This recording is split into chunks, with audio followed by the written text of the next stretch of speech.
Salut, c'est Grégory. Dans cette vidéo, on va parler des 6 étapes pour ouvrir un restaurant, de l'idée à la stratégie de com. Alors pour moi, ces étapes sont à respecter si vous voulez vous lancer de façon méthodique. J'ai connu plein de gens qui ont voulu se lancer dans la restauration et qui n'ont pas été jusqu'au bout parce qu'ils étaient beaucoup trop éparpillés et se sont un peu noyés dans un verre d'eau. Alors, pour moi, être restaurateur, c'est pas un métier qui s'improvise. On n'ouvre pas un restaurant comme on ouvre une boutique de chaussures. Ouvrir un restaurant, c'est un peu l'aboutissement d'un vrai travail de réflexion, d'introspection sur soi-même et aussi d'apprentissage. Et aujourd'hui, les étapes que je vais vous donner vont vous permettre de commencer à bosser sur un projet sur de bonnes bases. Donc respectez ces étapes de façon méthodique, dans l'ordre où je vous les donne. Et à la fin, n'hésitez pas à revenir les unes sur les autres afin d'avoir un projet lisse et cohérent. Parce que vous allez voir, vous pouvez passer d'une étape à une autre, puis l'autre étape va vous faire revenir par exemple à l'étape précédente parce que vous allez tout le temps vous ajuster en fait. Donc n'hésitez pas à vous ajuster, à ajuster les étapes aux autres. Voilà, donc on commence par la première étape qui est de savoir trouver et formuler son idée. L'idée, c'est le point de départ d'un projet. Une idée, aussi innovante qu'elle soit, doit être assez consolidée et suffisamment pensée pour aboutir à un projet fiable. Et pour moi, la meilleure méthode pour stimuler son inspiration et consolider son projet est d'en parler autour de soi. Il ne faut pas avoir peur de parler de son idée parce qu'on risque de vous la piquer. Je connais plein de gens qui sont là, qui pensent en secret et qui veulent pas trop partager, et ça c'est une grosse erreur parce que tout le monde a des idées, et ce qui rend une idée l'idée du siècle, est justement le travail qu'on y a engagé. Donc plus vous allez confronter votre idée à la réalité, plus vous allez affiner votre argumentation. Et donc le retour de vos interlocuteurs vont vous permettre de mettre à jour les failles de votre projet, mais aussi de déterminer quels sont les points à retravailler, à rectifier pour rendre votre discours plus clair, plus lisible.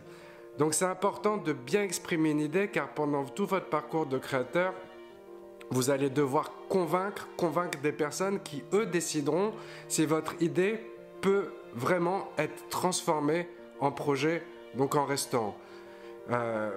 Des personnes à convaincre, il y a votre banquier par exemple, il y a aussi l'organisme qui vous accompagne, ou même comme moi, ce qui s'est passé pour moi, la personne que j'ai le plus convaincu, c'était mon futur associé qui m'a donné ma chance. Donc voilà, savoir formuler une idée, c'est vraiment la première étape, et surtout, plus que savoir bien la formuler, c'est que voilà, vous devez bien la formuler, bien l'exprimer pour pouvoir convaincre. La deuxième étape, c'est de définir votre projet en pensant à la cohérence avec votre parcours, vos motivations et vos moyens. C'est ce qu'on appelle l'adéquation homme-projet. Alors, moi, je ne vais pas vous mentir, les personnes qui réussissent dans ce métier sont celles qui cultivent vraiment le véritable goût du monde de la restauration. Il faut vraiment aimer ça pour réussir dans ce métier, parce que si on n'aime pas ça, on risque vraiment que, en fait, ce rêve devienne une punition. Donc, c'est un métier qui demande beaucoup de sacrifices, et franchement, il n'y a que la passion qui vous rendra persévérant. Donc si vous décidez d'ouvrir un restaurant dans l'unique but de ne plus avoir de patron, moi je vous conseille de laisser tomber direct votre idée et même zapper cette vidéo, parce que ça servira à rien d'aller plus loin. Mais par contre, si c'est la passion qui vous anime vraiment, là il va falloir croiser certaines informations avec vos idées pour définir si votre projet correspond à vos attentes à vous, puis surtout à votre personnalité et aussi à vos compétences professionnelles, voire même en fait votre situation familiale. Chaque profil et chaque personnalité sont plus ou moins adaptés à un style de gestion, à un style de structure. La troisième étape est en fait une question qui est: êtes-vous financièrement prêt ? Et cette réponse, vous la trouverez en rédigeant votre business plan. Le business plan, c'est d'abord utile pour vous et ensuite pour les autres. C'est lui qui va déterminer de façon chiffrée la faisabilité de votre idée. Si vous démarrez dans la profession, essayez d'avoir une ambition modérée par rapport à votre rapport personnel et commencez par rédiger un plan de financement simplifié pour avoir un panorama en fait de ce que vous pouvez ou de ce que vous ne pouvez pas faire ou avoir. Donc ça va vous permettre de savoir combien vous avez besoin pour réaliser votre idée et de comparer vos ressources à vos besoins. Il faut bien comprendre que plus votre dossier sera précis, plus les banques pourront mieux analyser votre situation et vous accorder des crédits ou le financement dont vous avez besoin pour monter votre projet. La quatrième étape, c'est comprendre les lois qui encadrent la profession. Comme par exemple, qu'est-ce qu'un bail commercial? Quelles sont les différentes formes juridiques pour créer son entreprise? En fait, pour ouvrir un restaurant, vous allez devoir respecter un certain nombre de démarches assez précises que vous allez apprendre dans 2 formations qui sont obligatoires, qui est le permis d'exploitation et la formation des règles d'hygiène et de sécurité, HACCP. Donc il vous faudra connaître l'ensemble de ces lois afin de bien comprendre vos responsabilités en tant que restaurateur et aussi de savoir inculquer les devoirs qui incombent à vos équipes de salle et de cuisine afin de limiter tout risque si un contrôleur passe vous voir un jour. Gérer un restaurant, c'est être le chef d'entreprise d'une structure exigeante et complexe. Donc la 5e étape, c'est de savoir cadrer la gestion de votre restaurant une fois qu'il est ouvert. Et là, vous allez devoir superviser toutes les activités du resto en allant de la gestion du personnel à la compta quotidienne. Et pour cette partie, en fait, rien ne vaut l'expérience. Donc si vous êtes débutant, revenez sur l'étape 1, l'idée, et simplifiez votre offre pour pouvoir mieux contrôler ensuite, mieux analyser et calculer plus simplement et pour pouvoir aussi plus facilement rectifier. Je vous dis ça parce que même si votre business plan est bétonné, la théorie est bien différente de la pratique.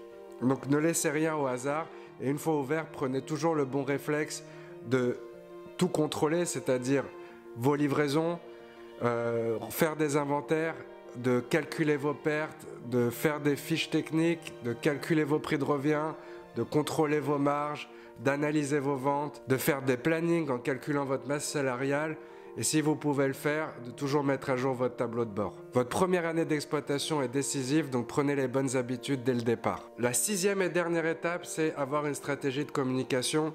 Alors un plan de communication, ça s'élabore soigneusement, méticuleusement, en amont. Ne vous lancez pas à l'aveugle car de 1, vous allez risquer de sortir de la trésorerie sans résultat et de 2, vous allez risquer de ne pas délivrer le bon message, ce qui est quand même crucial si vous voulez réussir votre ouverture. Pour moi, un bon plan de communication doit répondre aux 4 questions suivantes. La première, c'est quelles sont vos forces et quelles sont les opportunités que vous pouvez en tirer.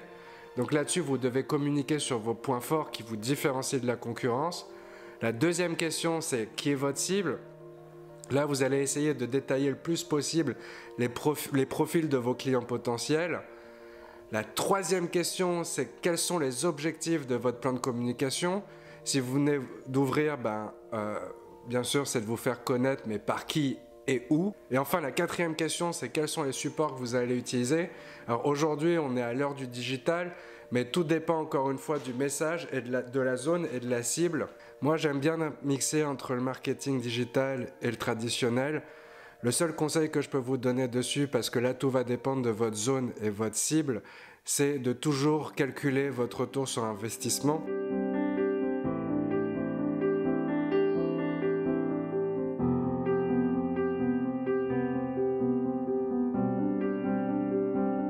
Voilà, c'est terminé pour aujourd'hui. Si vous avez des questions, c'est dans les commentaires ou par message sur Facebook. J'ai aussi une petite annonce à vous faire. J'ai lancé tous les jeudis soirs un cyber-apéro entre restaurateurs et futurs restaurateurs. Les sujets changent de semaine en semaine. Pour vous inscrire et recevoir l'invitation, cliquez dans le lien « Recevoir mes conseils » dans la description de la vidéo. Et vous recevrez toutes les semaines une invitation. Ceux qui sont déjà inscrits, vous n'avez pas besoin de le refaire. N'oubliez pas un max de pouces bleus si vous avez aimé. Et je vous dis tous à bientôt pour une autre vidéo. Ciao les copains!